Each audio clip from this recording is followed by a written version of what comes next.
Hey guys, so welcome to DelftStack, and this is how to fix no headphones in Chrome. So first is you can just simply go ahead and of course open up your browser. Now over here on the top right corner, select the three dots, guys, and now you will have an option over here, settings. So go ahead and select this one.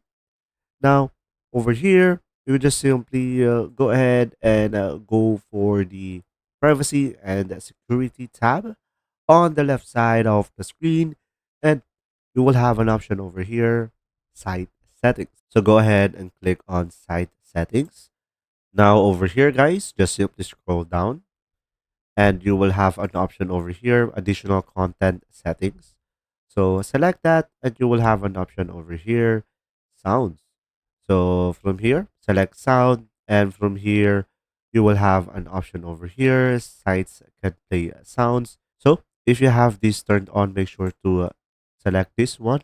And if you have a customized site where no sound that can be played, it can be right over here, and you can just simply remove the site if you have any.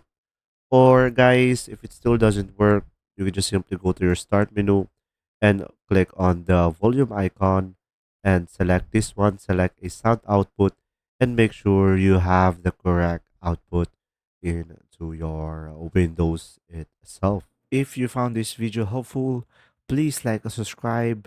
And if you have any questions, just simply go ahead and comment down below, and we will do our best to answer them all. And see you in the next video.